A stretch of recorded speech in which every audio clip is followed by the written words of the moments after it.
So, this is something that I've thought for a long time, and when I mean a long time, I mean since like 2017, 2018. And I never really talked about it. But after the Daytona Road Course and the Xfinity Series at Road America happening as of late, I decided it was a perfect time to make this. And it is fully that NASCAR needs to rethink stage racing.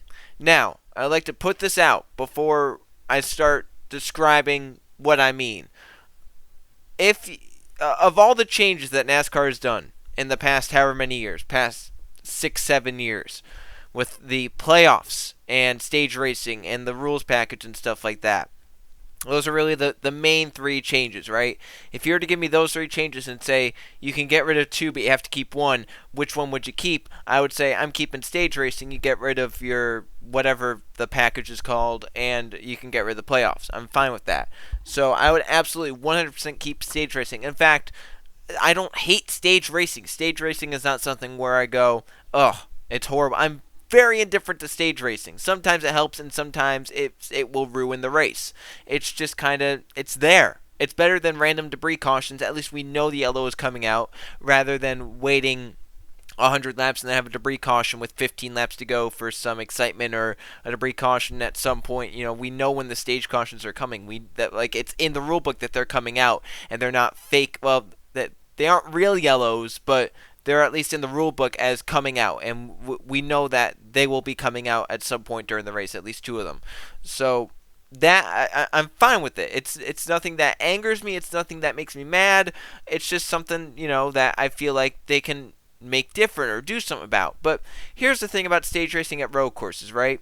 At a track where it is so long and it takes a long time to get around, and you can stand the lead lap by pitting, automatically, when there's a yellow flag coming out, your best strategy is to pit before the pit road closes, so that you can get in, get out, stand the lead lap, and then when everyone pits at the end of the stage, you cycle out to the race lead. That's what happens at road courses, especially since stages are so short at road courses. You don't have to pit in the middle of them, right? But they're long enough to where you're going to have to pit at the end of them at some point, and tires do mean stuff at road courses, so you might as well do it before the stage ends. So the main strategy that you do is pit before the stage end, pit before the stage end, pit sometime during the last stage, you're good to go. Or in how Chase Elliott did it, he won stage one, then pitted before stage two ended, and then he won the race. I think his car was fast enough, that much faster than everyone, that he could use that strategy of getting a playoff point stage one and then missing the playoff point stage two, because that's the point where you have to get to the front and cycle out to the front, and that's what happened with the 9 of Chase Elliott. But here's the thing about that. Road course racing, its main appeal, especially at a place like Sonoma or Watkins Glen, the real road courses, is that there's strategy involved, and there's so many different strategies. Can you do it on 2 stops? Can you do it on 3? Will you do it on 4? Will you pit when this yellow comes out? Will you pit when this yellow comes out? There's just so many different aspects of road course racing when there's no guaranteed yellows, right? You can make it on 2 stops, or if your flu strategy is not that good, you can make it on 3 stops and get better tires and try and make that work. Something about Sonoma is that it hasn't been great the last few years. 2019, 2018 were pretty lackluster. 2017 wasn't as great as the ones before. And it sounds like a track problem at that point. But going back and rewatching all these races, 2011, 2012, 2013, 2014, 2015, Sonoma's not bad. Sonoma was good. It wasn't extraordinarily great, and it wasn't like at the top of the list as, oh my god, this was the best race every single season. But I don't think it ever ranked below at least a 70. On a ranking. That's good. That means it is a decent racetrack. It is a good racetrack. Stages came in and kind of ruined it. It's made Sonoma terrible, because tires actually mean stuff there, right? So if someone wants to do it on 2 stops, they have to save some tires, and then they won't have fresh tires at some points. And maybe some people on 3 stops can try and leapfrog at some point. It's a whole different rotation. People have tires at different points. People have more fuel than others. People have less fuel than others. And then random yellows come out and change up this whole thing. Or it's like, well, all right, we're sticking on this strategy, so we'll stay out. Or, hey, we're going to pit now and try and get these tires and leapfrog ahead of some of those drivers, and then we'll pit in extra time. They'll be under yellow, so it's fine. It's that aspect of road course racing that really, really helps it grow, even at Watkins Glen. Watkins Glen hasn't fallen off near as much as Sonoma because of stages. Granted, Watkins Glen has always been the better road course than Sonoma on the schedule. Sonoma's not bad, but Watkins Glen is like the step higher than Sonoma. Watkins Glen is an amazing road course. It is perfect for stock car racing. It's high speed, but it's also technical at points, and it's just the best of both worlds. Sonoma's very, very technical, and with the stock car, it's very hard to do. Only the best can do that. Watkins Glen, it's not as technical as Sonoma. Still technical. It's a road course, but it's also very high speed. It's like a super speedway road course almost, which is really, really fun to watch. And Watkins Glen hasn't been as bad as Sonoma with stages. In fact, Watkins Glen races have been all right with stages. You look at 2018, that was a really good race. 2019 was all right, except for the dirty air part. 2017 was good. That's all with stages. But even before that, 2016, if I remember correctly, was pretty decent. 2015 was good. 2014 was good. 2013 was good. 2012 was good. 2011 was good. So Watkins Glen's a good racetrack. And stages haven't really hurt it, but it's hurt aspects of it. It's kind of hurt the strategy portion of it. And it's just kind of annoying what stage racing has done to road courses. Even go and look at the Xfinity Series, especially the Xfinity Series at Road America. Look at that race. It is so short in lap count. It's a long racetrack, so it's very, very small in terms of lap count. And there's a reason for that. It's such a long course, so it has to be like that. So then you throw yellows every 10 laps because the race is like not long at all. The race is, 40-some, 50-some laps? It's not long. It's nowhere near long, right? And you throw yellow at, like, lap 12, and then you go another, 2 laps under yellow, and you throw on 10 laps from them. It's just annoying with how many cautions there are, and they're not needed cautions, and then pace laps there take, 8 minutes because it's 4 miles long, and it's like you're just sitting there waiting for, 10 minutes to go back green because of a stage yellow. It's just annoying. Mid-Ohio, same story there, It's just annoying. So in my opinion, NASCAR needs to do something about stage racing. Obviously it's fine on ovals. I don't really care on ovals. But on a road course, you have to do something, in my opinion. You can't just keep having stages. Either get rid of stages on road courses, get rid of the yellow after stages, and still award the points. I don't really know what to do. It changes strategy at road course and not for the good. It forces people onto strategies that you otherwise wouldn't think of in a normal race. If you were to go to a road course race, you would never think to pit on lap 18 because the yellow's coming out in 2 laps. But the yellow's coming out, so you have to pit, or else you're going to get the points for the stage, but you're going to cycle out back around 20th, and then you're going to have to fight your way back through, and then the next stage, either you do the same strategy and you stay out to get points, or you come in and then try and get the track position for stage 3, and if you risk staying out for points, you risk maybe not even getting points because maybe some more people are going to stay out and try and get points ahead of you. It's just a whole mess on road courses, and it doesn't work. It ruins road course racing, in my opinion, to where it's not good. Even at the Rovals, they're not real road courses. I mean, I guess the Daytona road course is pretty real. It's been around for a long time, but it's not like a true road course where it is based as a road course and not based off of an oval. And speaking of ovals, I do want to say something about ovals and stage racing, right? As I said, once again, I have nothing really against stage racing on ovals. It's all about stage racing on road courses that I hate. But you go and you look at the ovals, right? And looking back, I've watched up to, I think there's 7 races left in 2015 that I'm on right now. So I've watched all of 2011, 2012, 2013, 2014. Now I'm basically almost all the way through 2015. You look at those races, right? You don't know when the next yellow flag's coming out. It could be 5 laps from now. It could be 20 laps. It could be 50. It could be 100. It could never come out. You just don't know.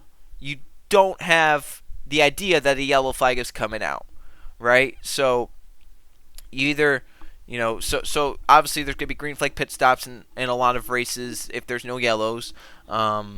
And that happens. We don't really see many green flag pit stops anymore with stage racing. It splits up the first stages so short that normally you don't have to pit under the green flag conditions. Some places you do, but at most places you don't, which is sad because the strategy of green flag pit stops was really something that added to races as well. But then you go and you think about it, right? So stage racing was encouraged to make people fight for positions harder, right? But if you're running 18th, you're not fighting harder because there's a stage. You're just not, right? Your goal, if you're running 18th, is to stand the lead lap. And the best way to stand the lead lap is to not make a mistake. So what are you doing? You're just riding. You're cruising. You know there's a yellow in 20 laps. You don't have to push it, right? In my opinion, stage racing has maybe invited drivers to not push it as hard. The only time that you would be pushing it hard for a stage win is if the guy is right in front of you, right? If he is 2 seconds in front of you, you are not battling for that position. He is gone. You do not have to battle. You just have to ride. You're getting points. That's good. If you're someone like Kevin Harvick, you're not here for stage points. You're there for the stage win. So if you're running 7th, there is no need to go and push for 6th. You're just riding because you know yellow flag's coming out. If you're running in 13th, you're not going for stage points if it's at a track like Michigan or Kansas because you're not that bunched up with the guy in front of you. So you're just riding and waiting for the next yellow to come out to make an adjustment, right? You're not there to get stage points at that point. The only people that push hard because of stage racing are drivers that are on the bubble for the playoffs, and even then, if they're lucky enough to be in a position to get to the stage to get stage points. If you're like Jimmy Johnson, William Byron, Eric Jones, Clint Boyer, Matt DiBenedetto, this season, you are bound for stage points, but maybe you're not even in a position to get stage points. So then you're not really battling that hard. You know, if it was all of them battling together, then yes, they'd be battling really hard for stage points because they want to outpoint each other and get as many points as possible. But if you're someone like Kevin Harvick, Denny Hamlin, who are just there for wins, you're not pushing it to get to 4th. You just know a yellow's coming out, so you can just wait. You can relax. You don't have to push it as hard. In my opinion, stage racing has invited drivers to actually ride more than push, if that makes sense. It seems like it would be the opposite. Hey, there's yellow coming out soon. You gotta go, yeah, I got everything. But you know the yellow's coming out. Before stages, you never knew when the next yellow was coming out. I go back and I think of the 2012 first Texas race, right? That race went green to the end of the race for over 200 laps. Basically, the last yellow was like on lap 100, right? That was like the last yellow of the race. And then the rest of the race went clean and green to the end. Those drivers didn't have stages to get caught back up, so they didn't know. They didn't know that was the last yellow flag, but they just had to assume at that point that was the last yellow flag, so now I have to get everything on this next restart. You know, with stage racing, hey, you know, we got a yellow coming up in 50 laps. You don't have to push it too hard, just stand the lead lap. You know, if we're back in 15th, you're not pushing it for stage points. You're just there to stand the lead lap. So you just have to ride. Don't make a mistake. That is why Stage 3 is the better stage of any in races nowadays. Because Stage 1 and 2, drivers aren't pushing it as hard. Stage 3, they know that could be the final yellow, so I have to get everything I can get. That is what stage racing has done to NASCAR racing. In my opinion, it has hurt it. Overall, there are some races where it has made it better. You go back and you look at some stage finishes that are cool and amazing, like, you know, some Martinsville's had some good stage finishes. Chicagoland 2018 had a good stage finish. Bristol in 2018 had some good stage finishes. You know, there were some in 2019. But overall, it just hasn't really helped the racing. It hurts the passing stat numbers. You'd think since NASCAR loves looking at those so much to determine if their package is good or not, they would give us this package without stage racing, because then the numbers would be beefed up by green flag pit stops that would up the passing stats and the quality passes, and then they can prove that their package is great once and for all. They don't do that. Stage racing lowers passing numbers. It's common sense. You don't have green. Normally, you'd have a few green flag pit cycles in a race. You'd have maybe 1 or 2, maybe 3, maybe 4. It just depends on how long the race is, how long it goes green, right? You're gonna have, in most races, except for like smaller tracks, you normally had green flag pit cycles, at least 1 or 2 or 3. Now we're lucky if we get 1 green flag pit cycle during a normal race, and that lowers passing numbers. So So if NASCAR really cared about those numbers, they would get rid of stage racing. It's the goal is right in front of them. They can bring back any package and get rid of stage racing, and the green flag passing numbers and the quality passing numbers would skyrocket no matter what package they're using, because you have green flag pit stops. That brings back quality passes and green flag passes because they're passing under green. So that brings back a ton of passes. So in my opinion, stage racing has maybe hurt NASCAR a little bit. And definitely on the road courses. Like, if there were anything, I would say abolish it on road courses, dear God, because it really hurts road racing more than anything. But I still think it has a negative effect on ovals as well. I'd like to hear your guys' opinion on stage racing. Obviously, I've said before, I'm neutral on it. I'm not like a hater against it. I'm just stating what I've seen from rewatching these races from earlier in the 2010s. That stage racing seems like it makes people ride more than it makes them push. Thanks everyone for watching. I'll see you guys for the next one.